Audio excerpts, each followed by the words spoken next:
mayam ay lab ama thazage ba ko sigi matang se ay malom leraga wanga pa nate ba ini malom se yarigi leitana bu hona ba anga mane ba isinga ba adu aina hangjani ba hanga malei ba loina party loina tabiyo ba congress party ama BJP party ama regional party loina mak tabiyo ba mayam lab share to biyo ba inga tang kitang tension leba ai emotion control tok jage ba ko akoi mayam na khangbi amani BJP ki hanagi spokesperson oiram ba se kana na ba se hanagi BJP ki spokesperson oiram ba pabung ai pabung dania wahanga mata hange ba hauji pabung na BJP spokesperson oidra ba matungda achumba mayam ama asengma mayam hairam badi yae ba ke shukai de ba koi gi loina mak welcome ni thagat leba तब हानगी BJP spokesperson question arise तौगे नसाना jail चंग पाबुंग करा वा करीगिनो खुमोब जेल लेरुबनीना ड्रग माफिया मैम थेंगनरे ड्रग डीलर फाबी खोपगी कुकी मरुइना कुकी को मरुइना कुकी मैम वाई सनरे करीगिदमक नंग जेल लेरकोनो अइना दु तौदबीनी पैसा दु पीगे हाबने दु यादबगीनी वारेबा ब्ला ब्ला से लेनमक लीरे एंगोंदा जेल लेर मतुंगदा अदुगा मतुंग से जेल थोलाबा मतुंगदा डिबेट अमा तौएबा इम्पैक्ट टीवी ना को इम्पैक्ट टीवी ना डिबेट अमा तौएबा डिबेट से तौबा कांसिदा बीजेपी स्पोक पर्सन मोय मैम गा बीजेपी मैम गा अदुगा खोगी काका होय मैम गा ह्यूमन राइट काका होय मैम गा डिबेट अमा तौबनेबा ओपन डिबेट अमा तौबनेबा मदुदा आई चसरुइबा अदुदा आई वाहंग हंगजाबेगी मोय फुटेज पौ लेरमगनीबा सेंगना आगेबा मदुदा आइना हंगजागिबा वाहंग जेते केमदा नतेबा जेल द लेरिबा ड्रग कोनना फाबा लापसिनसे था तरुक लेरगा थादुई मरम मदुना मखोयदा पनिशमेंट से लूदे लूदबना लुमदबनीना मखोयदा लाइथोई सि कमदोबनो अदुदुना ददे मतंग हंगिबनेबा अदि मतंग हंगमा मतमदा हारिबा बीजेपी की स्पोक पर्सन ओइरबा पाबुंगसिना हौजिति बीजेपी की स्पोक पर्सन ओइद्रबा पाबुंगसिना अइंगोंदा मतमदा मयामांगदा डिस्क्रिमिनेट तौगिबा अदुगा कैमरा दु लोइगा मतुंगदा आइदि पेंदबा यों संगजलगा ngang खुमा मतमदा सा कानगा उसित्तबगी तापतो याम अकनबा रिएक्शन अइंगोंदा पुक पुए पिरखिबा अदुगुमलबा बीजेपी की स्पोक पर्सन ओइरबा काका पाबुंग कर्मबु कंगबदो हौजिना अचुम्बा अदुदु मयाम मंगांगिबा आदु बीजेपी दा दुनिया दानी आदु आइगी मिंगा पनगी बदोस आरके टीवी दुबु फाबिने खोपिने ना तानिंगदेबा सुंता तानिंगदेबा नंग ngang वादो खंगाबा ताबिने आइना गा नुसिने खलिरो ngangamoba नंगना बीजेपी स्पोक पर्सन ओइरिंगगी विदिन द दु ngangamoba खंगाबा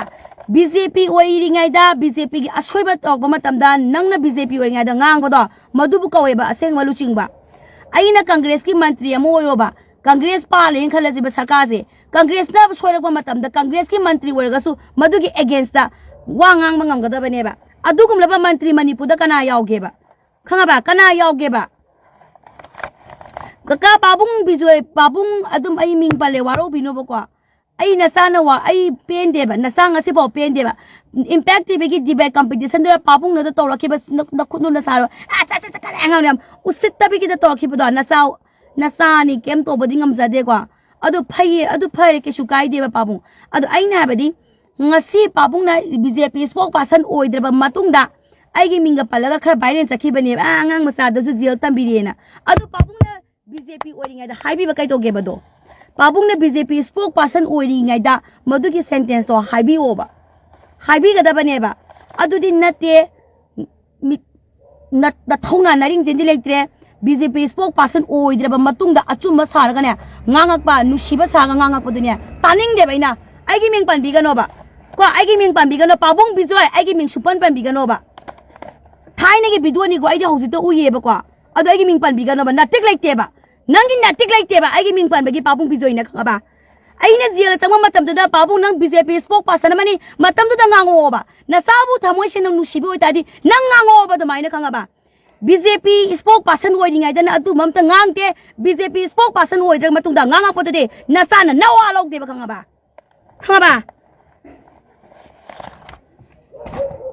आइना इम्पैक्ट टीवी की डिबेट दा वहंग हंगेबा आई वागे आइना जेल दा लेबा कांदा ड्रग मैम फाबगी इसे इनी मैम तिनेबा मोय आइना हंगेबा नै जेल दा लेरे इसे कइगिनो ओइना अखोय जे हंजन हंजन फारे मरी दगा फाबा यावेबा अदो आइना कइगिनो नै मरी द फारगसु पनिशमेंट से लूद चाउदबरन हाइबा मतमदा कैनिस अखोयदि था तरुक लेरगा जेल दा थादु ए नायेबा खंगाबा जेल दगी थादु ए हायेबा अदो आइना अदुगी मतांग क्वेश्चन एराइज तौबनेबा अखोयगी लॉ से सेमदो निंबि अपाम लई ड्रग मचा कबा तौबा मचा से सेमदो कदबनी ड्रग अचौ से ड्रग अचौबा मयामना ले लो माफिया मयामना ऑर्डर पिरक पसे मचा नि इनगदोइनेबा मचा से हानने capital punishment se pi ba matung da achoba myam se capital punishment pi ga da bigi wakhalon da hangjagi ba dum ba question nama ne ba gi do adu su impact ti bigi open debate da matam da papung pi se BJP gi spokesperson oi ba matam da ne camera se muthakra matung da ne adu gi record ti leitre ba impact ti bi da yamna thina ai bu khanga ba yamna thina mi oina tha da ne makhulo masaro nganga ki ba du ba ahan nama ne ba khanga ba adu bai warok de ba adu bo ai nga se hari se honorable pabung pi na RKSN ti bigi jail da legi bagi wafam pan bagi right sungai leite ba ai thagar ke ba kam kana thagar ke ba ai na habadi mana BJP spokesperson oiringai matam da ai jail changi ne ba matam da haira mo ba ai pen ge ba pabung ki khong sok ke ba ai pabung gi ne khanga ba sak tang su thonga ga ne ikhut ani sin in bi ge ba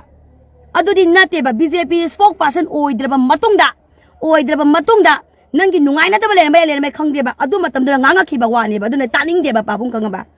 hauji pabung achuma me ama flax to amba yai madu akhoi gi di yam thank you so much akhoi di flax to ro hai ni wa de ba akhoi gi political ni pose akhoi di khang de ba akhoi di kem ta khang de ba ko akhoi di na chaw di kem khang de ba khang ba samna sum iram dam I phorup se nu shi ba gi khusin chen jari ba hai ba du ne ba khang ba aina jail do legi ba do pabung na ibu yam nu shi bi boi ta di ne adung kan do da BJP spokesperson oi ba ne ba adung kan do da ngang bi ra kada ba ne ba adu pabung matam da pabung BJP yauri bani matam da ngangbi ram ga nasa gi thamoi je pen gani ba mayam yaning da habiro ne aina BJP gi MLA amoi ro mo ba BJP gi asoi ba sai ngang mangam ga da bani ba adu gi ngang ra ga ai tan thorok pa du di ka shu kai de ba punchi gi BJP yaw gano ba congress su mangai re aina congress gi BJP congress gi MLA mantri amoi ga di ai gi party du da phatta ba potu di ne sum thok na mo khona ga da bani ba madu ngang thok ga da bani ba madu ngang mangam gi thongna du lei ga da bani ba MLA oigi hai dadi mantri oigi hai dadi khanga ba mayam yaning de habi ro ba khamra adu honorable pabung bizoi na aigi ming pan bira kanu RKSN thibia adu jail tham ko pa do adu habi ra kanu ba taning de ba ai sungta taning de ba kai gi no hai ba kan da di bairen sakhi ko mayam na su ubira mani adu du khanga ba adu ai taning de ba ai tajaning de ba baram di hai ro ba ai nu shi ge ba ma pabung do na BJP spokesperson oingi manung da within di man adu oingi manung do da ma haibi ra mo bai pen ge ba adu di natte ba khanga ba adu natte ba dos BJP spokesperson oidra ba matung da ai bu nu shi ba sa ga ne ai gi ming pan su pan bi ra kan lo ba khanga mati goi de ba khanga ba mati goi de ba adu ga impact TV gi discussion hango impact TV ne samu ro gi ne market ama lei ba ne samu ro sa pi gi da adu da ne open debate ama to ba ne khanga ba open debate to ba da ai na hangi ba hang se jail da leiba sing se ayama cookie drug mafia ne ba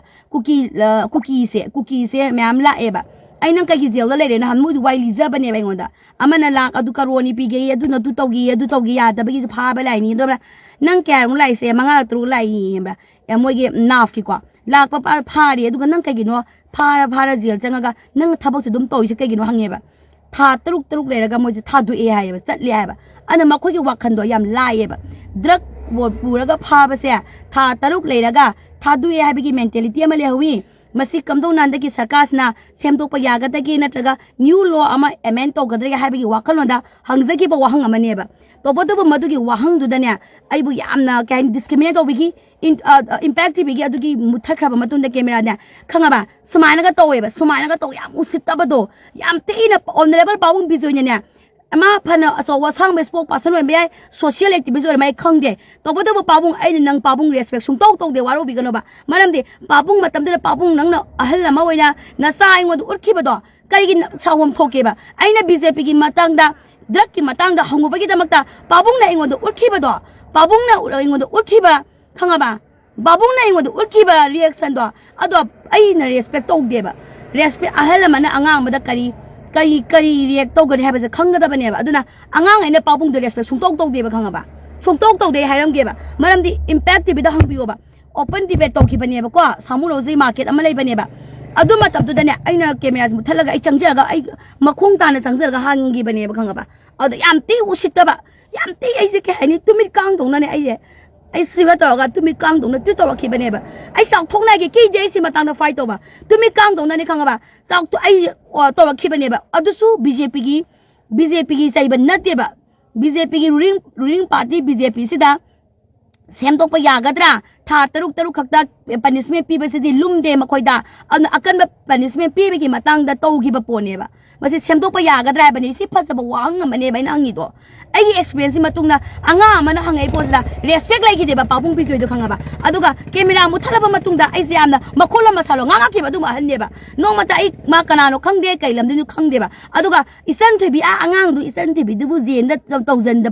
pha da na kai na ka seminar ga da oini adu haibira kano ba adu pabung honorable chief minister na state government ai pha ba matam da pabung ne BJP spokesperson na ga wa kai nganga ki ke ba ai da makta khanga ba toy chen nang wari toy se kai gin akoi di jail changi bani na machak che akoi di tobira kono ai puna mak ko ai di ne ai nai jini ko ai khadrang madak tobira kono khanga ba BJP ki mantri amui ke ta di BJP ki aswai ba matam na ngang mangang da ba adu ba mi kak tana aseng bo wara kani ba leader khanga ba adu ba congress osun amoi sunu khanga ba ai na BJP mantri nge matam da BJP ki aswai bam ta ngang re adu ai na to ba party ma sanga ga BJP ki aswai ngang bu di nawa lok di bam ta adu ga likewise aina congress woringe matamdana congress si asweba amta ngangamdre aina congress gi atopa party ma songaga congress ki asweba ngang ko dudi aina zu mawa amta logde ba khanga ba mawa logde ba khanga ba to gano ba na koi to gano ba drama do to gano noi drama to ba khanga ba noi drama to ba drama to gano ba drama to gano ba drama to sana gano ba side drama to taning de ba amta taning de ba khanga ba amada taning de ba noi ke masing ngang na ba do achum moi ba ya acham ba ya khanga ba aduga aphaba sar ga ne to lo kano ba khoida aphaba sar kano ba aphaba sa mayam live share to bin aina ngang se kaya shwe ba yaw ge na ai ro ne BJP aina BJP oringai matam da na BJP ki ashwe ba do amata ngangam dre aduga aina BJP digi to ganda BJP ki ashwe ba ngang ba aina congress oringai matam da congress ki ashwe ba do ngangam dra ga congress ki BJP song tho ganda congress ki ashwe ba ngang ba do dina taning de ba khoi taning de ba noi ge dum ba khadrang ma do taning de ba khanga ba noi bon matam si da noi na achum ba sa da na apha ba sa da ngangi bra honorable pabung bizoi ko ngang bi ra ka noi gi minga pala ka khanga ba to bi ra ka no drama to bi ra ka ngonda noi na ai di ni matam su ba da kaw thok pa mi ne ba kaw thok pa mi ne ba ai di khanga ba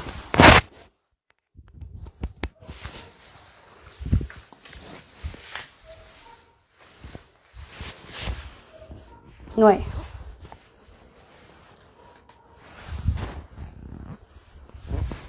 live share to khanga ba live share to ba ai hai ge pabong bizoi ge manam da ai hai ge kanam da hai bangam da ai hai ge kwa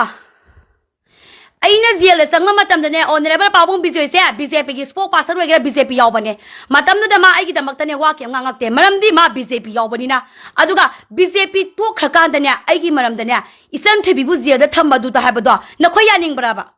mana thamoi singna ai du chummina da ai lale khangmo ta di BJP oiringe matam da ma ngangmam thok ta braba khomo ba noi myam so hayo ba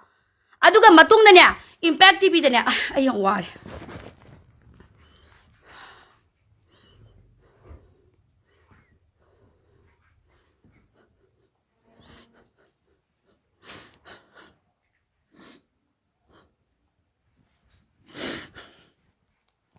I can't do it.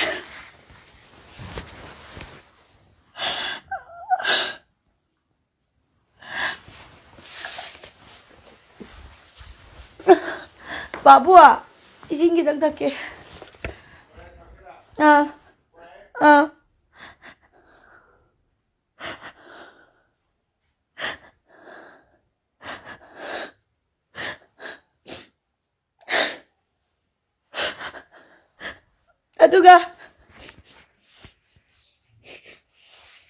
Aduga hojikta RK production ki YouTube amadu u bane bai ne ko pabung bizoi na chumba sa ga mayam ngang ba do taning de bai de ka ba mayam su ne taru no ba khadrak ne ba ta ga do pabung bizoi na ha ba wa do nu ye ta ga ta go ri pa ma to ai gu ni de chung ta ta ma achumba la khala ka ngang su ai ta roi ba maram di ma ne BJP spoke pa sadu ri nge de ngang mo ba du mayam do agoi pien ge ba aduga kai de impact TV se open debate to ba open discussion to ba akoi samuro sapagi market ama lai bane ba adu da human right ki mi mayam to ga makoi ki BJP mayam ga competition ama to ba khanga ba competition ama to bo da aina hangza ki bo hangza ai phasana lige ba ai da ma hai dok te ba khanga ba ngasi ba ba hwa ai hai wa ha ge ne ꯑꯩꯈꯣꯏꯒꯤ ꯃꯌꯥꯝꯅ ꯍꯣꯏ ꯑꯩ ꯂꯥꯟꯅ ꯇꯧꯏꯀꯣ ꯑꯩ BJP ꯅꯤ ꯑꯩꯁꯦ ꯑꯗꯨꯅꯦ ꯗꯥꯅꯤꯅ ꯅꯣꯏ ꯍꯥꯏꯅꯤꯡꯕ ꯍꯥꯏꯌꯨ ꯑꯩꯗꯤ ꯑꯃꯇ ꯀꯣ ꯌꯥꯎꯗꯦꯕ ꯍꯪꯉꯣ ꯅꯣꯏ ꯑꯗꯨꯝ ꯍꯪꯉꯣ ꯈꯪꯉꯕ ꯃꯇꯝ ꯆꯨꯞꯄꯗ ꯑꯩꯗꯤ ꯃꯟꯇ꯭ꯔꯤ MLA ꯃꯌꯥꯝꯁꯦ ꯑꯣꯅꯔꯦꯕꯜ ꯆꯤꯐ ꯃꯤꯅꯤꯁꯇꯔꯒ ꯑꯩꯗꯤ ꯀꯝꯄ꯭ꯂꯦꯟ ꯉꯥꯛꯇꯅꯦꯕ ꯑꯩꯒꯤꯗꯤ ꯀꯝꯄ꯭ꯂꯦꯟ ꯉꯥꯛꯇ ꯇꯧꯖꯕ ꯈꯛꯇꯅꯦꯕ ꯈꯪꯉꯕ ꯑꯩ ꯂꯤꯊꯣꯛꯀꯦ ꯂꯣꯏꯅ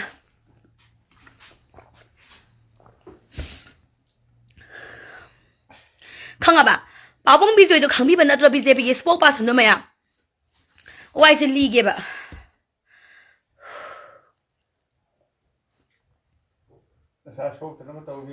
ꯈꯪꯉꯕ ꯑꯩ ꯋꯥ ꯍꯥꯏꯒꯦꯕꯀꯣ ꯑꯣꯅꯔꯦꯕꯜ ꯑꯩꯈꯣꯏꯒꯤ ꯄꯥꯕꯨꯡ ꯕꯤꯖꯣꯏꯁꯦ BJP ꯁ꯭ꯄꯣꯛ ꯄꯥꯔꯁꯟ ꯑꯣꯏꯔꯝꯃꯦꯕ ꯅꯣꯡꯃ ꯏꯝꯄꯦꯛ TVꯅꯅꯦ ꯏꯝꯄꯦꯛ TVꯅ ꯑꯣꯏꯗꯣꯏꯅꯦꯕ ꯃꯃꯤ TVꯔ ꯏꯝꯄꯦꯛ TVꯔ ꯀꯥꯎꯈ꯭ꯔꯦ ꯏꯝꯄꯦꯛ TV ꯑꯣꯏꯗꯣꯏꯅꯦ ꯃꯃꯤ TVꯔ ꯑꯝꯇ ꯌꯦꯡꯒꯦ ꯑꯩꯒꯤꯁꯦ ꯂꯥꯜꯂꯒꯗꯤ ꯑꯩꯁꯦ ꯇꯨ ꯕꯤ ꯀꯔꯦꯛ ꯇꯧꯖꯒꯦꯀꯣ ꯄꯥꯕꯨꯡ ꯐꯣꯟ ꯑꯝꯇ ꯄꯤꯕꯤꯌꯨꯕ ꯑꯩ ꯄꯥꯕꯨꯡ ꯐꯣꯟ ꯑꯝꯇ ꯂꯥꯝꯕꯤꯌꯨ ꯄ꯭ꯂꯤꯖ ꯑꯩ ꯄꯥꯕꯨꯡ ꯇꯧꯖꯔꯒꯦ ꯑꯃ ꯐꯣꯟ ꯑꯉꯧꯕꯗꯣ ꯑꯗꯣ ꯑꯩ ꯕꯣꯠ ꯃꯌꯥꯒ ꯃꯩ ꯂꯩꯅꯗꯦꯀꯣ ꯑꯩꯅ ꯉꯥꯡꯉꯤꯁꯦ ꯑꯩ ꯕꯣꯠ ꯃꯌꯥꯒ ꯃꯩ ꯂꯩꯅꯗꯦ ꯑꯩꯅ ꯍꯥꯏꯖꯩꯗꯤ ꯑꯣꯅꯔꯦꯕꯜ ꯄꯥꯕꯨꯡ ꯕꯤꯖꯣꯏꯅ ꯑꯩ ꯅꯨꯡꯁꯤꯕ ꯁꯥꯔꯒꯅꯦ ꯑꯩꯒꯤ ꯃꯔꯝꯗ ꯋꯥ ꯉꯥꯡꯀꯅꯣꯕ ꯑꯩ ꯅꯨꯡꯁꯤꯕ ꯁꯥꯔꯒ ꯑꯩꯒꯤ ꯃꯔꯝꯗ ꯋꯥ ꯉꯥꯡꯀꯅꯣꯕ ꯑꯩ ꯀꯩꯝꯇ ꯃꯩ ꯂꯩꯅꯗꯦ ꯑꯩ ꯀꯅꯥꯝꯇꯒ ꯃꯩ ꯂꯩꯅꯗꯦ ꯕꯣꯠ ꯇꯧꯅꯤꯡꯕ ꯇꯧꯔꯒ ꯏꯁꯤꯡ ꯀꯩꯅꯣ ꯕꯥꯕꯨ ꯀꯗꯥꯏꯗ ꯇꯥꯁꯜꯂꯨꯔꯒꯦ ꯏꯁꯤꯡ ꯑꯩꯃꯥ ꯀꯃꯥꯏꯅ ꯇꯧꯅꯤ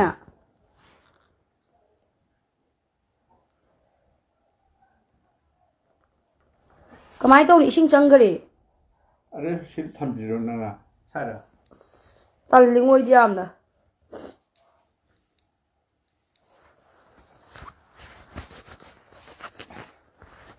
सिंगम दिने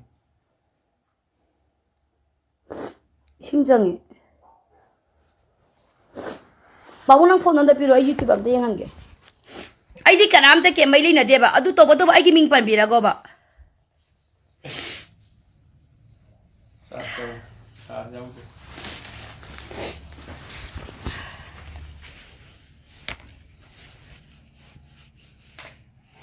मेगा मनु हन्ना इम्पैक्ट टीवी ने चुम्बरम तिंग बिउ ने आइगी यावबदो आई यावबदो अमता मो मेगा मनु हिन्ना दो तिंग बिउ ने चुम्बरम तिंग बाबू नंग फोन द पिबिरो आई तौरगे हाबा बाबू सा सा तौगी मी तिसे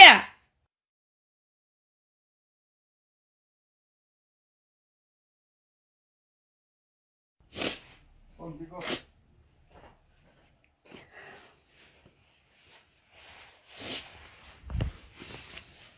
मैम लाइव शेयर तौबियो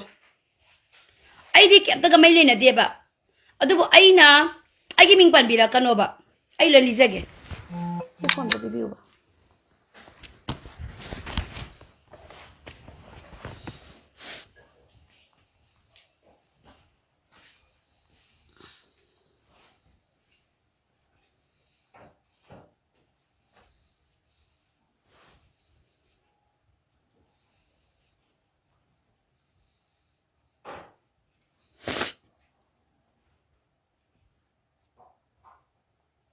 मैम अमदा थीबियूने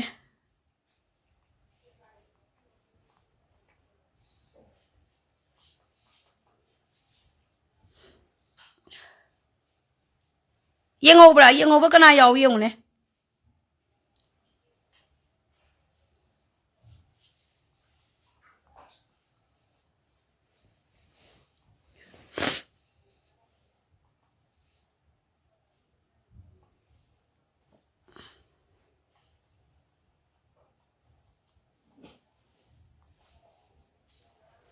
कना येंगोवी दुगिदो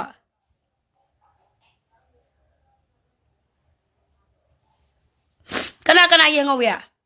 येंगोदे आई उलके आई ओइदबा ngangoy ओ तु सिदा तौबा 31 डिसेंबर दा war on drakta Thank you once again in the Chigisina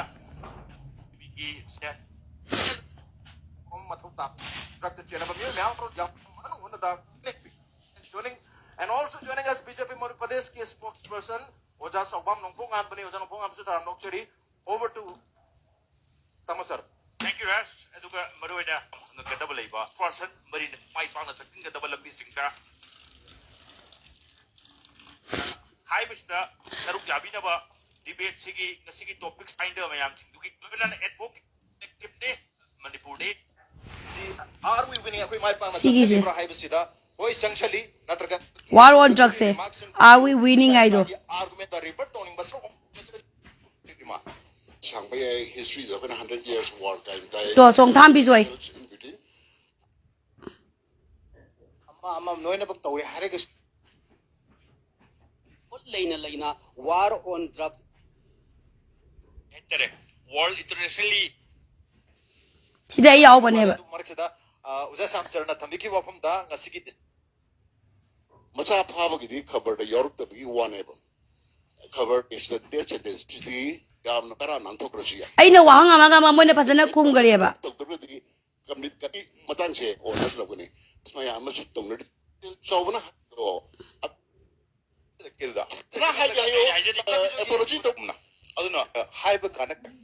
ꯑꯩꯁꯨ ꯋꯥ ꯉꯥꯡꯕ ꯍꯩ ꯁꯤꯗ ꯂꯩꯅꯗꯤ ꯃꯥꯁꯦ ꯁꯤꯅꯦ ꯍꯥꯏꯅꯤꯡꯉꯤꯁꯦ ꯅꯣꯠ ꯑꯣꯀꯦ ꯃꯇꯝ ꯂꯥꯛꯆꯔꯦ ꯑꯣꯖꯥ ꯈꯔ ꯍꯥꯏꯅꯈ꯭ꯔꯦꯕꯀꯣ ꯑꯩꯈꯣꯏꯅ ꯍꯦꯟꯅ ꯐꯥꯎꯜ ꯑꯃ ꯁꯥꯏꯗꯅ ꯑꯒꯣꯔ ꯊꯥꯕꯒꯤ ꯏꯅꯤꯁꯤꯌꯦꯇꯤꯚ ꯀꯟ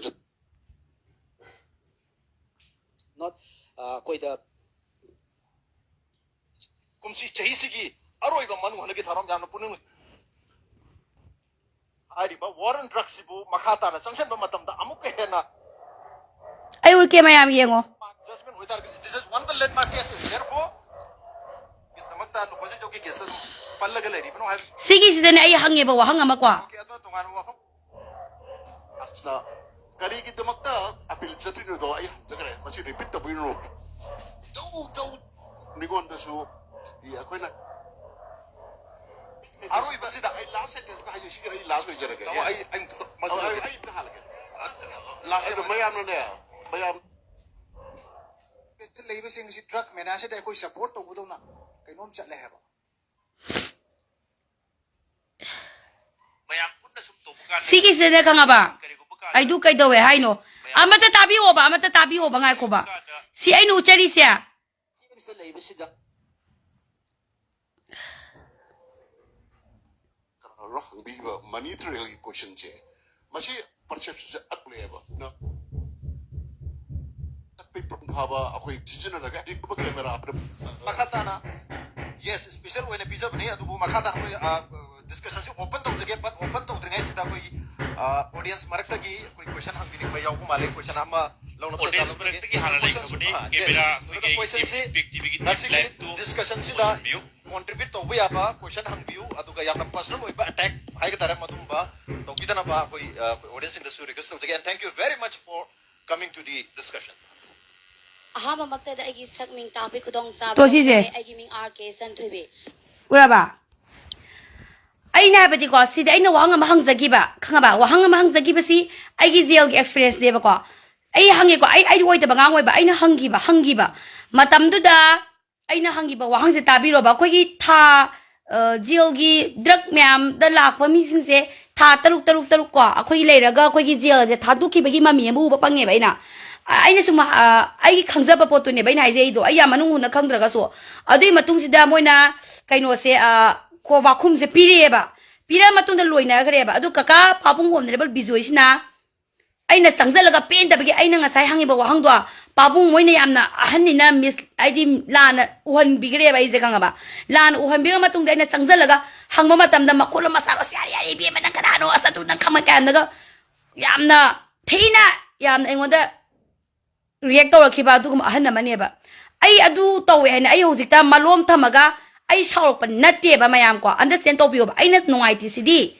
adugi matamda BJP gi du da mana leiringai matam du da adumaina react tawrakhabar ne ba mana ta sengna thamoi sengma mi oiba taragadi adumaina tawramoi ba hainingi bo wafamdi aina BJP oiringai matamda na BJP gi asoiba du amta ngangdre natra BJP gi mathakta against the question hangakba ai su ke to ba mi oina thagidaba khudam amanuko yam tumi kang ubihiba adugumba ahanna mane ai lawjagre ba dum ko ado phare ba ai kishu saugde ba tobo handak mana RK isan to bi na pandana si minister na jail tamgi ba khoki ba do panbira kanu ha ba nei na ba di ai si minister na biren na jail da thamba thame ado dari BJP gi ma lady banina matam tu dama against the BJP gi against the ma wanga mo ba ai thamoi pen ge ba mayam loksan ba hi bibra habati BJP gi against the wanga mo ba BJP yauna BJP gi against the wanga mo ba ai thamoi pen ge ba yani ngi kwa adu di nate BJP to khra kanda achumba sa da ngangak pa du di ne ai tabang pam de ba jo chetana achum boy gera kwa thamoi seng ba ha ba sa achumba da ki roi da bane ba achumba ngang ba da ki roi da bane ba adu aina ngasi po thore se kai gina biura aina ngasi ko thore se kai gina habiura ainu shiba saraga ai ming pan bira kano ba pabung bijoy ainu shiba saraga ne ai gi ming pan bira kano joy khoirom ge ai pabung bijoy da kari mato waro ba lei jade kem to de dubu pabung nang ahal mo na ai bu pok pa ya ba na sa gumbi amada nimitu da ai hoi da ba ngang hoi kwa yung ai manu hunna di be yaw ha ba ni noi mayam du hog daga su ne ai di achum ba ngang ga ni ba kanga ba ai achum ba sing ma ngang ga ni ba matam ma December gi 2000 kya do na ngang hi pot ai ke shu malom leite ai kaw gre ba ai di ne mi na thina ngang bi ba ni khanga ba loin mak ta bi o BJP wo sunu congress wo sunu khanga ba loin mak ta wo ba ai di ne mi na thina ngang bi ba ne ba ai di khanga ba mi na thina ngang ba se ai di khang ba ya ma ye ba khanga ba mi na thina ngang ba se khanga ba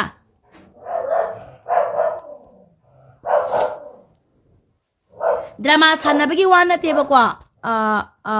blog to lage cookie ni na drama sanabi wa pham nei te ba ko me ai ke shu tu thau thai na ngang gi ba ne ba adu ai ke shu saw de ba adu hauzik ne hauzik oi gera mamang sahi oi gera honorable pabung bizoi da di ne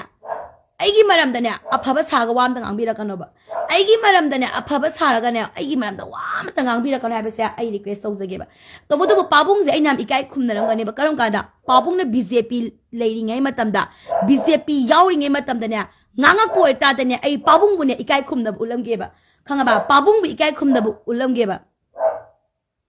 kari nimita karam ba interview da hai ki banu adu yeng bi ai no zu ki ba do mayam ubi ho ba na tro saw ba anobam da habi yo khanga ba mayam ai huje ki du ai uli kwa uli uti habi ro mayam uli kwa manu han ki open debate ka competition ka debate ta ne ba human right ki adu mo news press ki ka yaw ga to gi ba debate ama ne ba adu ai uli kwa mayam uli uti habi ro ne mayam da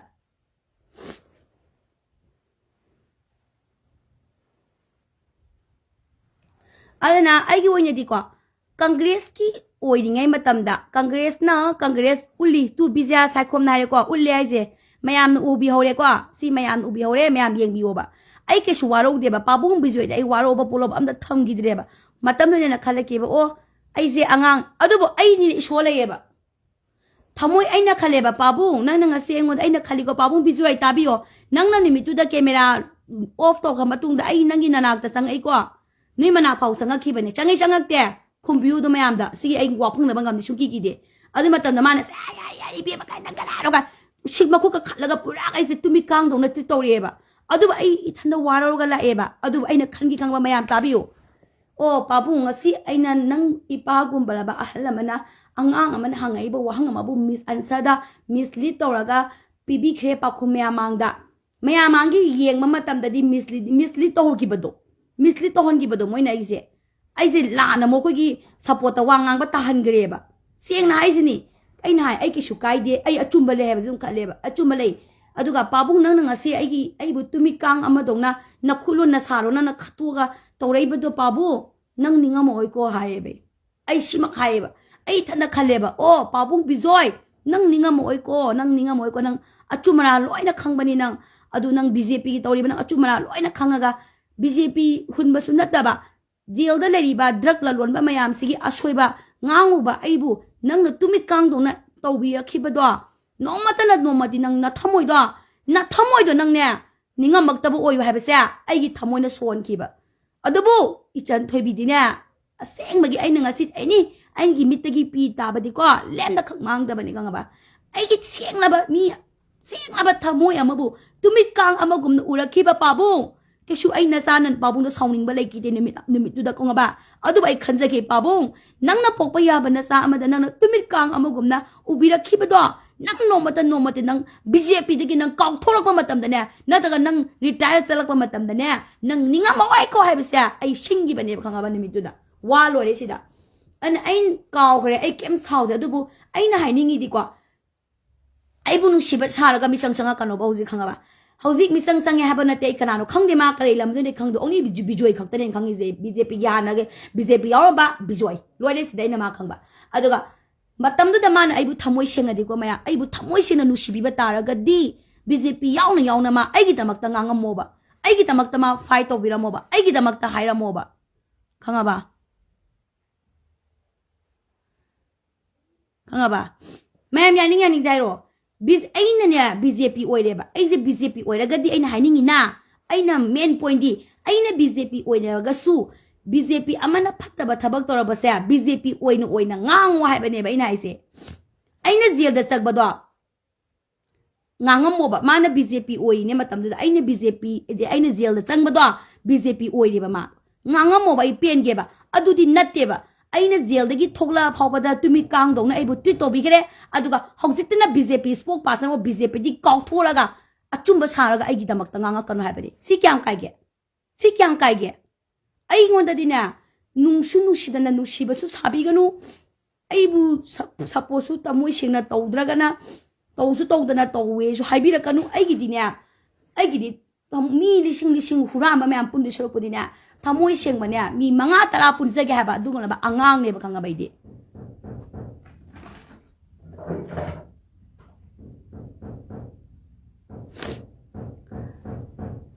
video hanggalaga yengo chumi ko kapil me ningi kwa MP ke wai ai khang de ba noi tong ma to ba to ai oi na ai gi haiza ba ne ai ngon da thok pa gi nang na example ai wa ma hai ge ba kwa chawba anobam se chawba anobam ai nai sini ai na chawba anobam sina sumna ma lan ba tara ga di achumba gi damak ta lepi wa ba ne ba achumba gi damak ta ma lepi ra mo matam du da khanga ba achumba gi damak ta ma lepi ra mo ba aduga BJP digi toga achumba sara ga ne ai gi manam da wa nganga pa du di to ba noi myam tara mani arkesan tebi pangi bado isan tebi bu zil da tamini nga Facebook da ngang za bado ina tai ta de hairo mya oi da ngang anu sida masin mang na hagi bani minam basu yaroi khanga ba torokan no ba ingon da du ba khadrak madak ingon da torokan no khanga ba numitu da pabung na ingon da ahel la mo ra ga nang wo na sama da nang na pok pa ya ba na sama da nang na impact tv gi discussion open debate ta luwa ba matung camera muthak ka ba matung da khutlo saro nang na torokhi ba tumi kang don urakhi ba da matam da pabung na sa gi thamoi kyam waro ram ga ne ba sa khangbi gi bra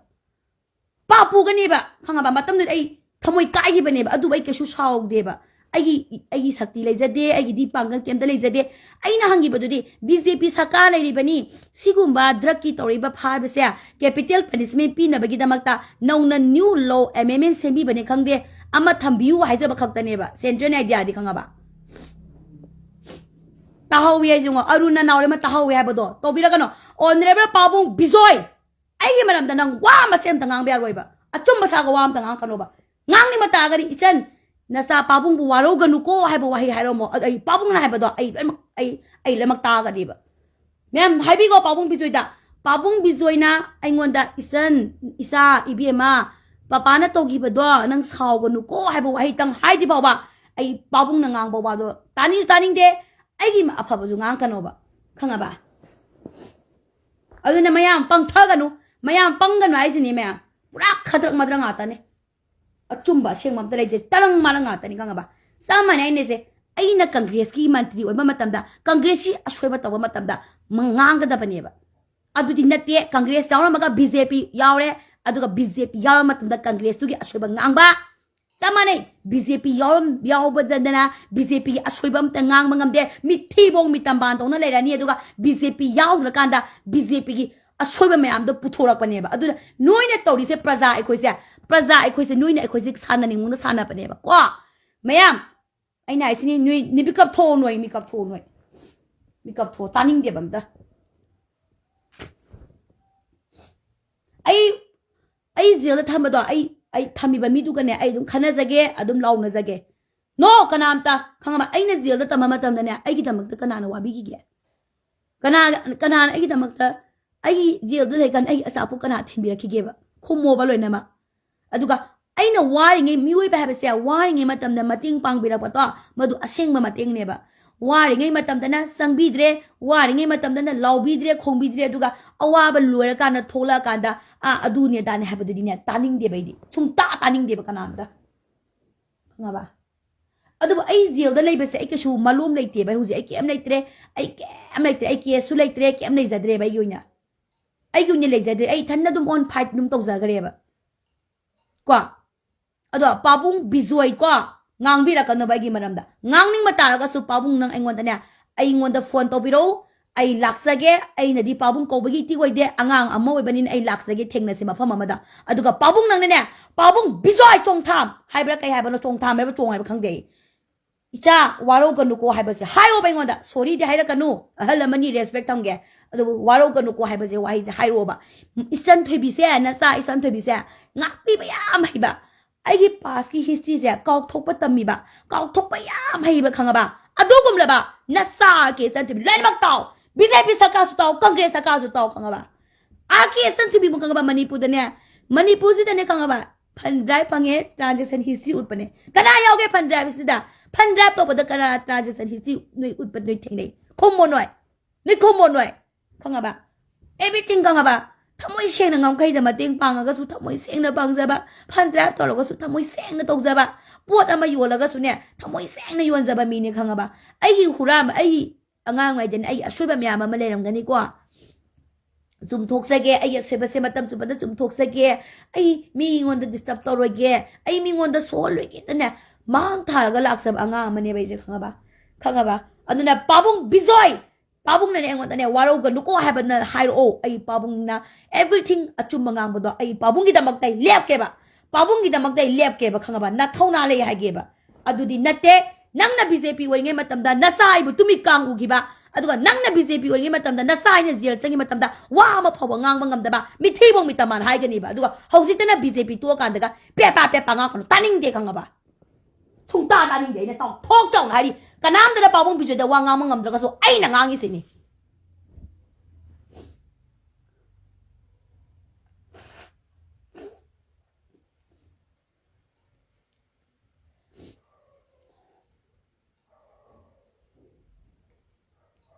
BJP ki spokesperson me am yawge ai kem ngang de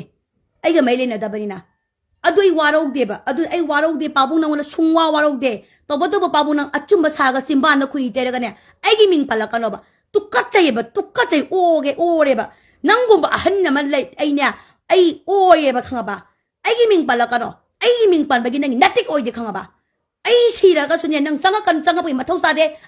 ai gi damak tane nang na nungdang mo popge nat thau su na te nangi right like ba because manam di nang na agi right nangi agi dignity bu nang na adugum la ba impact ti gi big nang na agi dignity ma han gi bane khanga ba na khulan na salo be cha cha ka ya la chalo ka na ga khonda du ga du mana til to rakhi bane myam ka go nu khanga ba adu camera mu thakki bane hamra adu bu hango pabung bizoi da debate loy matung da ai ma gi mana mu da gi mana sanga ga stage ta na sanga ga ai wa hang bra hang da bra ha ba do hangu khanga ba madugi da maktai ibudo pakhang wa sakera zoji tana laifam sama kya wa keda kibi ga da ba angang na te khanga bai nang nei butimi kang dong toroka ai ke su shaw de ba mayam understand to bra ai ke su shaw de ba makoi da to bu to hauji ta achuma sar ga ai nu shi ba sar ga ne sin ban da khui terak podu dina naw wa lo de bai na tere kanu nang atoba nang BJP saka pan gira corruption pan gira nang na ngang ning mamong da ngango to bu to nang na ke san tu pan ba di nang natik oi da ba sai harang ge ai na ngasi pawung bijo da waro ri se ai gi ming palak ba gi ne natik oi de thaina gi video da hoji balance sa le ba ko adwa ngangak pa gi nang natik oi de ai matam du ai di ta gi de ba maya ma di bijoi ni chat du bi palli pa to ai di ha ge mi amata gi balance video ai gi page da share to ro moi to bro to da ban ai ka to da ban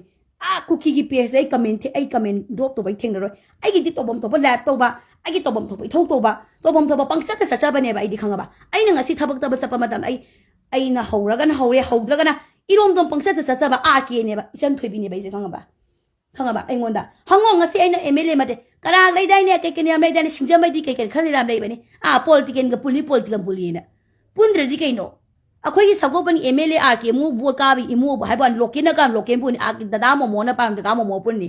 ꯆꯨꯝꯗ꯭ꯔꯣ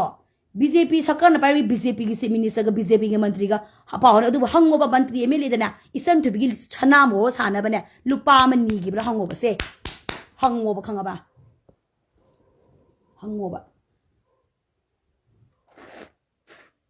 पुनबा complain आतने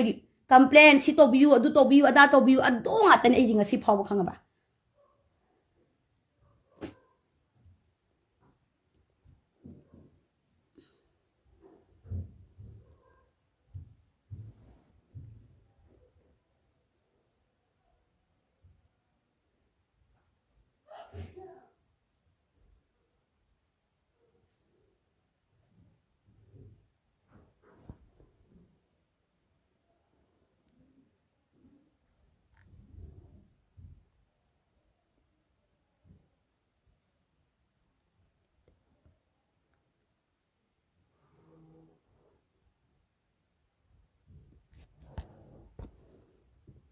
चाव थोक साउना हाइगे खंगबा आई किसु साउदेबा पाबुंग बिजोइना माना ngangningba ngangoba आई केम आई मा तासु ताबिदेबा हमब्रा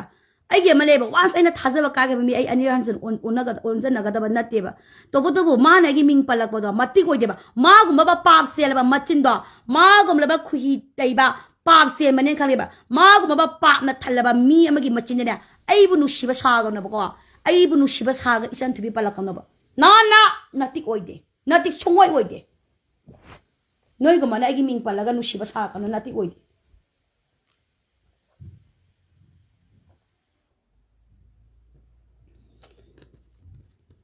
खंगाबा खंगाबा खंगाबा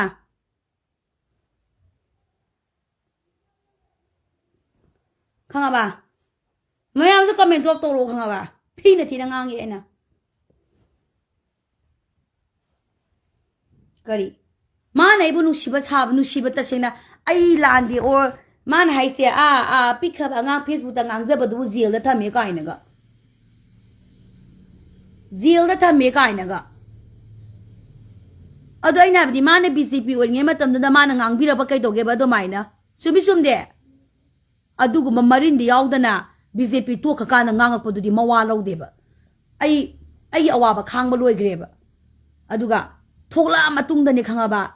तौबनेबा interview दुसु मोइ impact TV तौरगा अदुदैदि वाहंग खिता हंगजरुबनेबा अदुदने video जिन कोबर लोइग्रे मुथखरेबको याम थुना मुथखिबनेबा अदुगा आई माय मनाक्ता चलेबको अदुगा आइजे तुमि कांग सुंगा तोरेन ए कैन हासे ए चलो सीम याम ते हौक्तननेबा माने तानथोरखिदो खंगाबा लोये अस लोये बाबू बिजोय नंग आगी मिंग पनगनो नंग अतैदे पलो नंग सिदनी मनोई BJP नुंगे सिदा ये सिदो आई अदु दे को न सिदनी मसिदो मयाम खंगु को पाबुंग बिजोय हाइबन पादो आई मागी अनि खक्तने ने हरम दुसे अति के मारो बाय मरमदी आई न सिंगांग बिरादे माने माने सोशल मीडिया आई मिंग पन बनिना आई मिंग पलक पनिना अफबबो गेरा फतबो गेरा माने आई मिंग पलक पनि आई पन तानिंग दे बमता खंगाबा करी मति कोइदना माने आई मिंग पनदना आई पामदे आई ने करी को मने सोइंगामदना असिना थोगसुने पाबुंग बिजोय को नंगदी को इवन आई दे हाइरमनिबा असिन पासने आइबुने सिंगगता दा आइदम सीजेगे हाइनिबा आई अदो आई केसु खलुइदबनेबा हाइरोबा पाबो आइने पाबुंग दा हाइसिनी पाबुंग अथुबा मतम दा आइगी फोन नंबर पिजगे फोन तौरो अदुगा इसन थोय वारोगा नुको हाइबसे हाइरमो अदुगा आइने ने सोनगिबा इसाना तौजगिबा पाबुंग दा पेंदबदो आई कोकचरो हाइगे हमरा अदुबा आइने दि हाइगे खंगाबा ओ अहन नंग नोमदी नंग खंगकनिको नंग ngasi aingondane usit thawoidana tumi kangdo nang na titobise nang na leiriba nangi BJP party na nang busune tumi kangoine ne uraga ne tan thok pira ne bise matam du aina khangi bani mayang khuba phubur phubiyo mana matam du tumi kang lu siga torga tan to khonda ni gaina ga khuhaw kam ni khangaba matam na man tor khiba titwa aina khangi ba ai je kappe ba ko ai je kappe ba in o Pabu, ay dinasani, ꯑꯩꯗꯤ ꯀꯔꯤꯁꯨ ꯏꯇꯤꯛ ꯏꯄꯥ ꯂꯩꯖꯗꯦ ꯅꯪ ꯅꯣꯏꯗꯧꯅ ꯑꯩꯈꯣꯏꯗꯤ ꯁꯪꯒꯁꯨ ꯂꯩꯖꯗꯦ ꯄꯋꯥꯔꯁꯨ ꯄꯥꯏꯖꯗꯦ ꯇꯧꯕꯗꯨꯕꯨ ꯄꯥꯕꯨꯡ ꯅꯪꯅ ꯄꯣꯛꯄ ꯌꯥꯕ ꯅꯆꯥ ꯑꯩꯕꯨ ꯅꯪꯅ ꯉꯁꯤ ꯃꯤꯌꯥꯝ ꯃꯥꯡꯗꯅꯦ ꯇꯨꯃꯤ ꯀꯥꯡ ꯎꯔꯤꯕꯁꯦ ꯅꯣꯡꯃꯗꯤ ꯕꯤꯖꯦꯄꯤ ꯅꯪꯅ ꯂꯦꯞꯄꯤꯕ ꯕꯤꯖꯦꯄꯤꯗꯨꯅꯁꯨꯅꯦ ꯅꯪꯕꯨ ꯇꯨꯃꯤ ꯀꯥꯡ ꯑꯣꯏꯅꯅꯦ ꯇꯥꯟꯊꯣꯛꯄꯤꯔꯛꯀꯅꯤꯀꯣ ꯅꯪ ꯑꯗꯨꯝꯇꯪꯅꯤ ꯅꯪ ꯃꯇꯝꯗꯣ ꯉꯥꯏꯌꯨꯀꯣ ꯈꯪꯉꯛꯀꯅꯤꯀꯣ ꯍꯥꯏꯅꯅꯦ ꯑꯩꯅꯅꯦ ꯊꯃꯣꯏꯗ ꯈꯜꯂꯒꯅꯦ ꯇꯛꯁꯤ ꯁꯣꯟꯈꯤꯕꯅꯤ ꯈꯪꯉꯕ ꯑꯩ ꯁꯤ ꯍꯥꯏꯒꯦ ꯈꯪꯉꯕ ꯑꯗꯨꯒꯨꯝꯂꯕ ꯅꯊꯃꯣꯏꯗꯨꯅꯁꯨ ꯑꯩꯕꯨ ꯅꯨꯡꯁꯤꯕ ꯁꯥꯗꯅ ꯑꯥꯔ ꯀꯦ ꯁꯟꯊꯕꯤ ꯄꯟꯕꯒꯤ ꯅꯥꯇꯤꯛ ꯑꯣꯏꯗꯦ ꯅꯪꯅ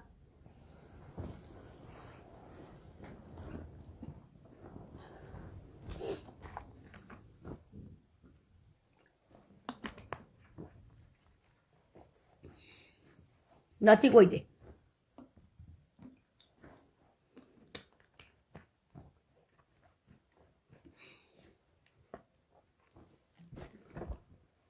나틱 오이데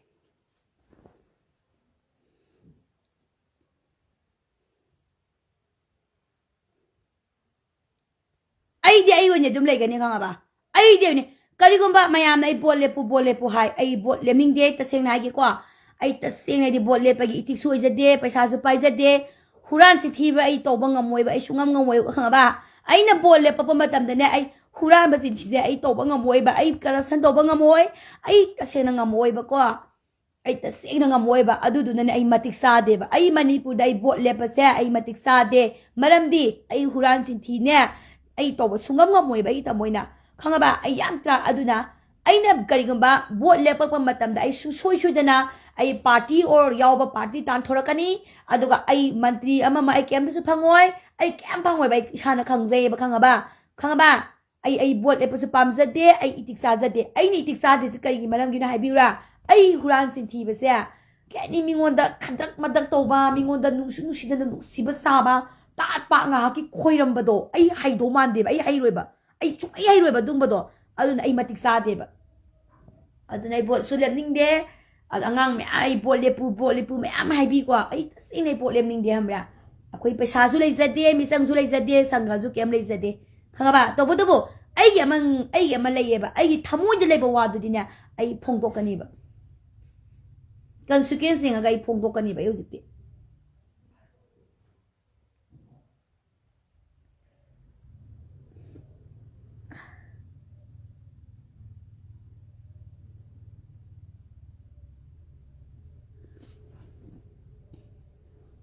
ai sakana yengzanba yengzanda bai khangde sakana ai yengzani mamongda yengzanjanu honorable chief minister na ai yengzangera kaishu kaide ai yengzani mamongda ne ai yengzanjano ai ngoda blame me am tawjira tawjasanu ai kishu maduge chingnaba leite ko ai chingnaba leite khangaba aina punamak aina tawjakiba ngangchaki punamak ne iramdam ipurum musibagi ngata ne habase ai siamde noi kawgonu ko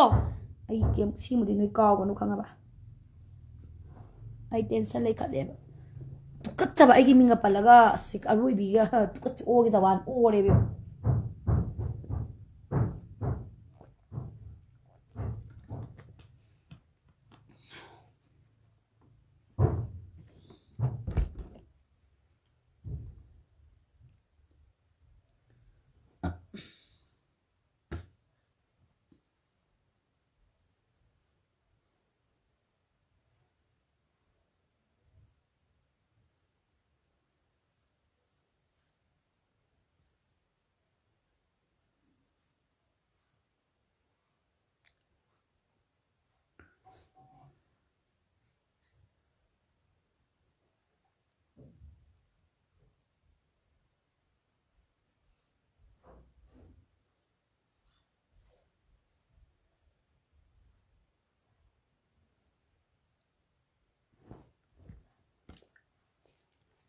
palakan na pamong biswe nangay ming palakan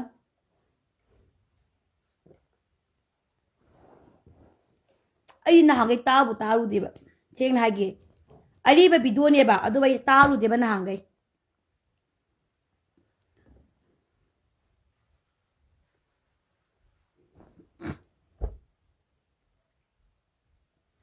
noi bot pining ba mi de piu thada ni matam na thadau madu aina thingbagi aina haibagi agi right ti leite ngasi aina thari ba live asidi mayam understand to birabo mayam to bire kwa mayam tobi ditang haibira mo mayam aduga thamuya pen boy jarage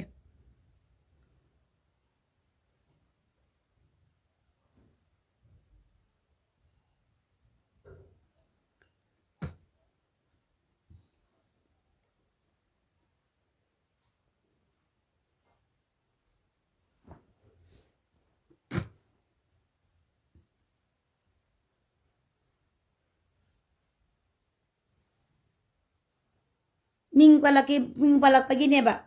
ming palwa ba ibnu shira dita sina khaladi ming palwa ba mahangna BJP yawring aida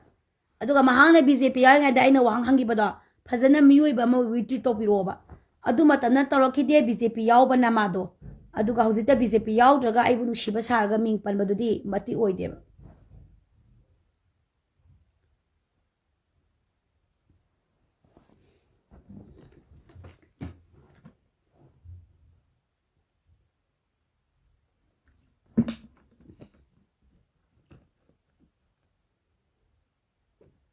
Natine, aina zil sang mado. Handaki boat sida, any boat kudi magta, RK san to be zil sang baginuina, putok pagi wahan pok no haiba. Aina zil sang mamatam to didi kan bigi na di tolak te, aduga zil sanga tola ba matungda, buon maya da agi ming palaga, zil sang ba isan to be palisa. Si ay kaya tazala silo maya.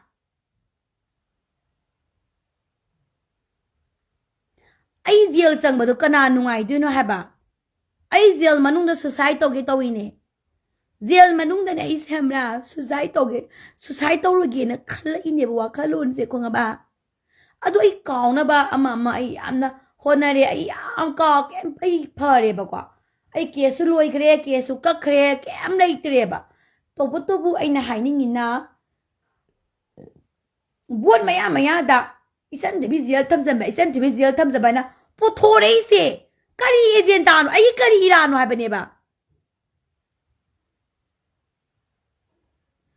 puthoro ba hairo ba karang ba mi zil du da ai gi damak ta mateng pang bi hi ba mi se kanano ba ai gi imane bi best friend RT mahang ai gi every legal gi thabak over the gin sen dana adugi adum chamber du maming palura adu di kitang privacy thamge adu ai gi family Loire, ada kerang balang ni. Ayi naun ni piama niga. Loire, no one. Kanam dan no one.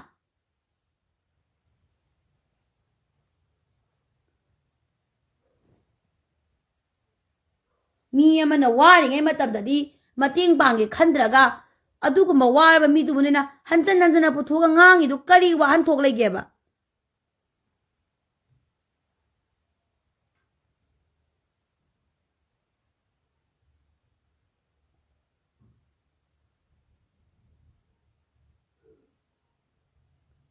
Section lo ko hay do ay hato ge hay raba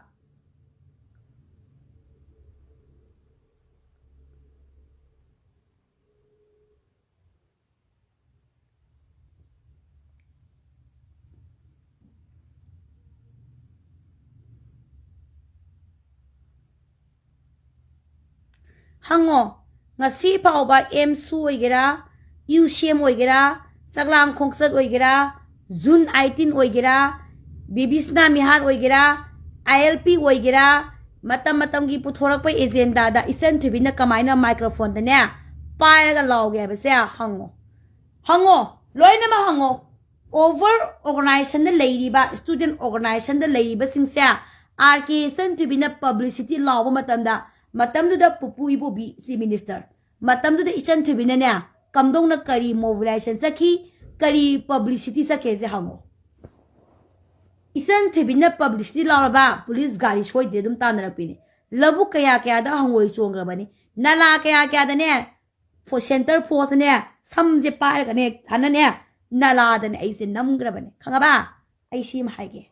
adu su kadanga ka pal nge matam ai dum saya alp gi matang da khanga ba thangan bazar samje smaina pare da ne ai samse aduga ne nala adu da ne ise gi namaga ne yang ning ban se da ne mogi no magi batu ne go suraga ne ai pura ki bani kanga ba ꯈꯪꯉꯕ ꯑꯩ ꯂꯣꯏꯅꯃꯛ ꯂꯤꯊꯣꯔꯛꯀꯦ ꯈꯪꯉꯕ ꯑꯗꯨ ꯃꯇꯝꯗꯨꯗꯅꯦ ꯑꯩꯁꯦ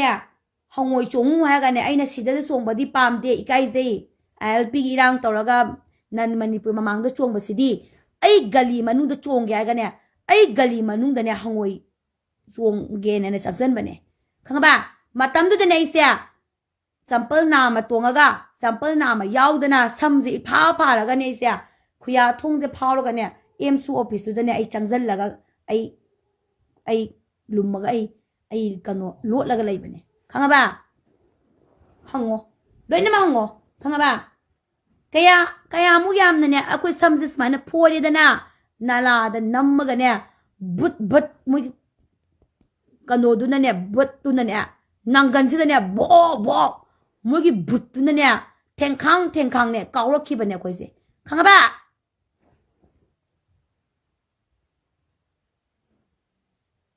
ꯑꯗꯨꯁꯨ ILPꯒꯤ 이호우다 ꯉꯜꯂꯤꯉꯩ ꯃꯇꯝꯗꯅꯤꯀꯣ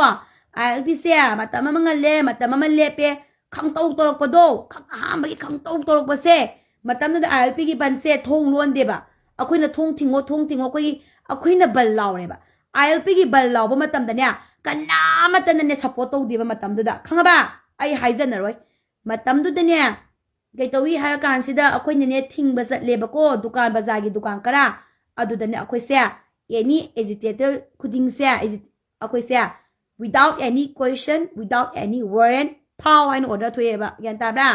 ꯑꯗꯨ ꯃꯇꯝꯗꯅꯦ ꯑꯩꯈꯣꯏꯁꯦ ꯈꯪꯉꯕ ꯐꯨꯔꯦꯕ ꯌꯥꯝ ꯊꯤꯅ ꯑꯗꯨꯒꯤ ꯃꯇꯝꯗꯨꯗ ILPꯗ ꯑꯩꯈꯣꯏꯅ ꯍꯧꯔꯛꯄꯗ ꯃꯤꯅꯥꯏꯗꯧꯅ ꯑꯩꯈꯣꯏꯁꯦ ꯍꯨꯏ ꯁꯥ ꯁꯟꯗꯅꯦ ꯈꯪꯉꯕ ꯁꯥ ꯁꯟꯗꯅꯦ ꯐꯨꯕꯗꯧꯅ ꯐꯨꯔꯛꯈꯤꯕꯗꯨꯗꯅꯦ ꯍꯟꯗꯛ ILPꯒꯤ ꯑꯃ ꯇꯧꯕꯗ ꯊꯥꯕꯜ ꯀꯔꯤ ꯀꯔꯥ ꯑꯃ ꯆꯣꯡꯕꯗꯨꯗꯅꯦ ꯀꯔꯤꯒꯤ ꯊꯥꯕꯜ ꯑꯗꯨꯗꯨꯅꯦ ꯈꯔ ꯉꯥꯡꯈꯤꯕꯒꯤ ꯄꯦꯟꯗꯕ ꯑꯃꯗꯤ ꯃꯦꯃꯣꯔꯤꯅ ꯅꯤꯡꯁꯤꯡꯉꯛꯄꯒꯤ ꯋꯥꯅꯦꯕ ꯈꯪꯉꯕ ꯃꯤ ꯑꯃꯒꯤ ꯃꯁꯝꯕꯨ ꯁꯨꯃꯥꯏꯅ ꯄꯥꯏꯔꯒ ꯅꯂꯥꯗ ꯅꯝꯃꯒ ꯅꯣꯡꯃꯩꯅ ꯀꯅꯥꯅ ꯁꯨꯅꯒꯦ ꯍꯥꯏꯕꯅꯤꯗ ꯅꯣꯡꯃꯩꯅ ꯀꯅꯥꯅ ꯁꯨꯅꯒꯦꯕ ꯅꯨꯄꯤꯅꯤꯁꯨ ꯈꯪꯗꯦ ꯅꯨꯄꯥꯅꯤꯁꯨ ꯈꯪꯗꯦ ꯑꯩꯈꯣꯏꯗ ꯃꯣꯏꯅ ꯇꯧꯔꯛꯈꯤꯕ ꯇ꯭ꯔꯤꯠꯇꯣ ꯆꯛꯂꯥꯝꯈꯣꯡꯁꯤꯗ ꯖꯨꯟ 18 ꯂꯥꯎꯕ ꯃꯇꯝꯗ ꯑꯩꯅ ꯀꯌꯥꯃꯨꯛ ꯌꯥꯝ ꯂꯥꯎꯒꯦ ꯈꯪꯉꯕ ꯃꯩꯇꯩꯒꯤ ꯏꯆꯤꯟ ꯏꯅꯥꯎ ꯌꯥꯋꯣꯜ ꯑꯗꯨꯝ ꯍꯥꯏꯒꯦ ꯈꯪꯉꯕ ꯃꯇꯝ ꯑꯃꯗꯨꯗ ꯃꯣꯏꯒꯤ ꯄꯨꯋꯥꯔꯤ ꯍꯤꯁꯇ꯭ꯔꯤ ꯉꯥꯡꯗꯅ ꯃꯌꯥꯝꯗ ꯑꯗꯨꯅꯤ ꯑꯗꯥꯅꯤ ꯏꯊꯤꯜ ꯄꯤꯗꯅ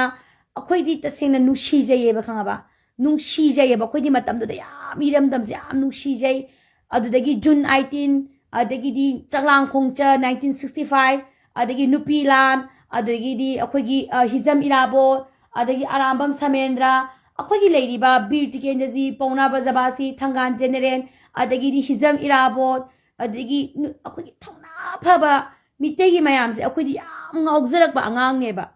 ꯑꯗꯨꯅ ꯀꯃꯥꯏꯅ ꯇꯧꯈꯤꯕꯅꯣ ꯄꯥꯜ ꯃꯅꯤꯄꯨꯔ ꯀꯥꯏꯅꯒꯁꯦ ꯄꯨꯡꯉꯥꯎꯗꯒ ꯉꯥꯎꯖꯕꯗꯣ ꯑꯩꯈꯣꯏꯁꯦ ꯑꯉꯥꯡ ꯑꯣꯏꯅ ꯈꯪꯉꯕ ꯑꯩꯈꯣꯏꯁꯦ ꯄꯪꯉꯥꯎꯗ ꯍꯔꯥꯎꯖꯔꯒ ꯈꯪꯗꯦ ꯌꯥꯝ ꯉꯥꯎꯖꯕ ꯄꯨꯔꯥ ꯅꯦꯁꯅꯦꯂꯤꯖꯝꯁꯦ ꯄꯨꯔꯥ ꯑꯉꯥꯡ ꯑꯣꯏꯅ ꯂꯩꯔꯒꯅꯦ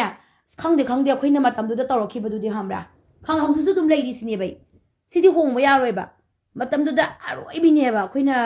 ꯄꯨꯔꯥ ꯄꯥꯜ ꯃꯅꯤꯄꯨꯔꯒꯤ ꯑꯗꯨ ꯂꯥꯏꯔꯤꯛꯀꯁꯦ ꯄꯥꯗꯅ ꯀꯩꯅꯣ ꯄꯨꯔꯥ ꯀꯣꯛꯁꯤꯗꯅꯦ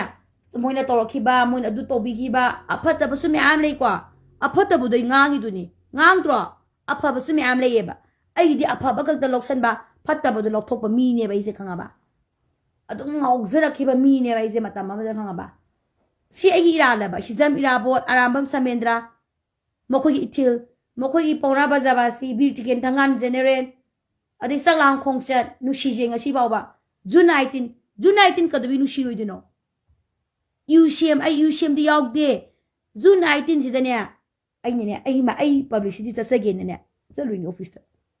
ꯑꯗꯨꯅ ꯑꯍꯟꯁꯤꯡꯗꯨꯅꯅꯦ ꯏꯃꯥ ꯅꯪꯕꯨ ꯀꯩ ꯃꯤ ꯀꯧꯒꯦꯅꯦ ꯕꯕꯥꯏ RK ꯁꯟꯊꯣꯏ ꯀꯧꯏ ꯑꯣ ꯏꯆꯥꯗꯤ ꯂꯥꯎꯕ ꯍꯩꯕ꯭ꯔꯣ ꯕꯕꯥꯏ ꯑꯩ ꯂꯥꯎꯖꯅꯤꯡꯉꯦ ꯑꯩ ꯌꯥꯝ ꯅꯨꯡꯁꯤꯖꯩꯌꯦ ꯖꯨꯟ 18ꯁꯦ ꯍꯥꯏꯅꯅꯦ ꯑꯣꯐꯤꯁꯇꯒꯅꯦ ꯍꯥꯏꯔꯤꯅꯦ ꯈꯪꯉꯕ ꯀꯩ ꯈꯪꯅꯗꯦ ꯈꯪꯉꯕ ꯄꯥꯕꯨꯡ ꯑꯩ ꯂꯥꯎꯖꯒꯦꯅ ꯈꯪꯉꯕ UCM ꯑꯣꯐꯤꯁꯁꯤꯗ ꯑꯩ ꯂꯥꯎꯖꯒꯦꯅ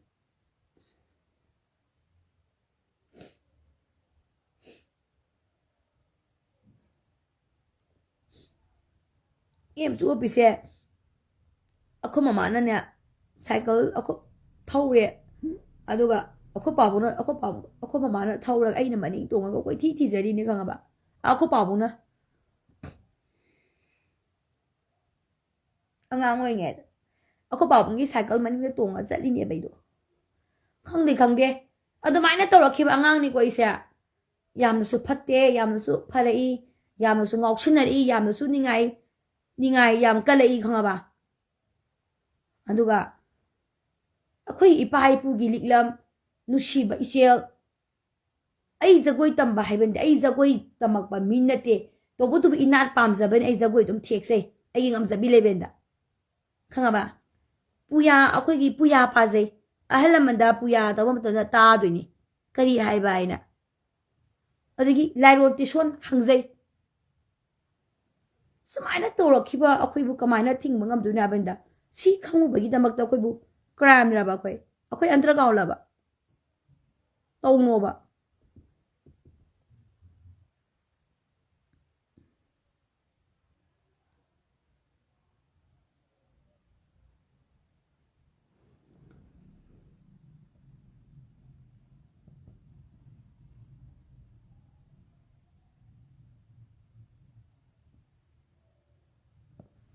ꯈꯪꯉꯕ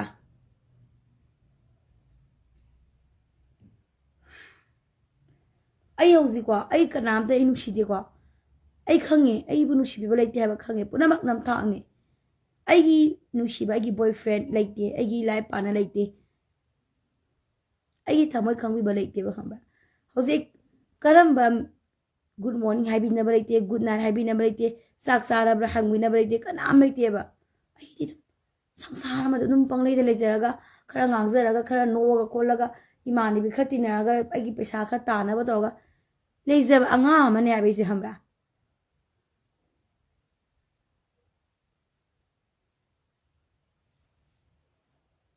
ꯇꯧꯒꯅꯣꯕ ꯃꯇꯝꯗꯨꯗ ꯀꯪꯒ꯭ꯔꯦꯁꯅꯤ ꯑꯅ ꯀꯪꯒ꯭ꯔꯦꯁꯀꯤ ꯄꯥꯜꯂꯤꯉꯩ ꯃꯇꯝꯗ ꯑꯩꯁꯦ ꯁꯝꯁꯦ ꯄꯥꯏꯔꯒ ꯐꯨꯈꯤꯕꯅꯤꯅꯅꯦ ꯀꯪꯒ꯭ꯔꯦꯁꯅ ꯉꯥꯡꯕ ꯋꯥꯁꯨ ꯇꯥꯅꯤꯡꯗꯦ ꯀꯣ ꯕꯤꯖꯦꯄꯤ ꯂꯩꯉꯥꯛꯇ ꯑꯃꯨꯛ ꯀꯩꯗꯧꯕ ꯑꯩꯁꯦ ꯀꯪꯒ꯭ꯔꯦꯁꯅ ꯄꯥꯜꯂꯤꯉꯩꯗ ꯑꯗꯨꯃꯥꯏꯅ ꯆꯩꯊꯦꯡ ꯐꯪꯈ꯭ꯔꯦ ꯕꯤꯖꯦꯄꯤꯅ ꯄꯥꯟꯕꯗꯁꯨ ꯑꯩ ꯆꯩꯊꯦꯡ ꯐꯪꯈ꯭ꯔꯦ ꯀꯣ ꯑꯗꯨꯅ ꯑꯩ ꯑꯅꯤꯃꯛ ꯇꯥꯅꯤꯡꯗꯦꯕ ꯑꯗꯨꯕꯨ ꯑꯩꯅ ꯍꯥꯏꯅꯤꯡꯉꯤꯅ ꯀꯪꯒ꯭ꯔꯦꯁꯀꯤ ꯑꯁꯣꯏꯕ ꯃꯌꯥꯝ ꯂꯩꯕꯗꯣ ꯆꯨꯝꯊꯣꯛꯅꯕ ꯍꯣꯠꯅꯕꯤꯌꯨ ꯕꯤꯖꯦꯄꯤ ꯍꯧꯖꯤꯛ ꯂꯩꯔꯤꯕꯅꯤꯅ ꯕꯤꯖꯦꯄꯤꯅꯅꯦ ꯏꯔꯝꯗꯝ ꯏꯐꯨꯔꯨꯞꯁꯦ ꯀꯜꯂꯣ ꯍꯥꯏꯕꯁꯦ ꯂꯣꯏꯔꯤꯁꯤꯗ ꯑꯩ ꯍꯥꯏꯅꯤꯡꯉꯥꯏ ꯂꯩꯇꯦ ꯂꯥꯁ ꯂꯣꯏꯁꯤꯜꯂꯛꯄꯗ ꯀꯪꯒ꯭ꯔꯦꯁꯀꯤ ꯁꯣꯏꯈꯤꯕ ꯀꯌꯥ ꯑꯃ ꯀꯣꯊꯣꯛꯔꯅꯨ ꯕꯤꯖꯦꯄꯤꯒꯤ ꯁꯣꯏꯈꯤꯕ ꯃꯌꯥꯝ ꯀꯣꯊꯣꯛꯅꯩꯅꯔꯅꯨ ꯀꯪꯒ꯭ꯔꯦꯁꯅ ꯁꯣꯏꯈꯤꯕ ꯃꯌꯥꯝ ꯆꯨꯝꯊꯣꯛꯅꯕ ꯍꯣꯠꯅꯧ ꯕꯤꯖꯦꯄꯤ ꯅꯈꯣꯏ ꯄꯥꯜꯂꯤꯕꯅꯤꯅ ꯂꯩꯄꯥꯛ ꯏꯐꯨꯔꯨꯞ ꯌꯦꯜꯂꯣꯡꯃꯩꯁꯦ ꯀꯟꯅꯕ ꯍꯣꯠꯅꯧ ꯍꯥꯏꯕꯁꯦ ꯁꯤꯗ ꯂꯣꯏꯔꯦ ꯁꯤꯗ ꯃꯈꯥ ꯇꯥꯅ ꯕꯤꯖꯦꯄꯤꯒꯤ ꯁ꯭ꯄꯣꯛ ꯄꯥꯔꯁꯟ ꯑꯣꯏꯔꯝꯕ ꯕꯤꯖꯦꯄꯤ ꯌꯥꯎꯔꯝꯕ ꯕꯤꯖꯦꯄꯤꯗꯒꯤ ꯇꯥꯟꯊꯣꯔꯛꯄ ꯃꯤꯑꯣꯏꯅ ꯏꯆꯟ ꯊꯣꯏꯕꯤ ꯅꯨꯡꯁꯤꯕ ꯁꯥꯔꯒ ꯑꯩꯒꯤ ꯃꯤꯡ ꯄꯜꯂꯛꯀꯅꯨ ꯍꯥꯏꯕ ꯍꯥꯏꯔꯝꯒꯦ ꯇꯥꯅꯤꯡꯗꯦ ꯅꯋꯥꯁꯨ ꯂꯧꯗꯦ ꯇꯧꯕꯇꯕꯨ ꯏꯋꯥ ꯅꯋꯥ ꯂꯧꯒꯦ ꯀꯔꯝ ꯀꯥꯟꯗ ꯏꯆꯟ ꯊꯣꯏ ꯈꯪꯉꯕ ꯑꯩꯕꯨ ꯀꯩꯗꯧꯕ ꯋꯥꯔꯧꯒꯅꯨ ꯍꯥꯏꯔꯛꯎ ꯑꯩ ꯄꯥꯕꯨꯡ ꯕꯤꯖꯣꯏꯗꯣ ꯑꯩꯅ ꯔꯦꯁꯄꯦꯛ ꯇꯧꯒꯦ ꯁꯤ ꯇꯝꯕꯤꯌꯨ ꯌꯥꯏꯐꯔꯦ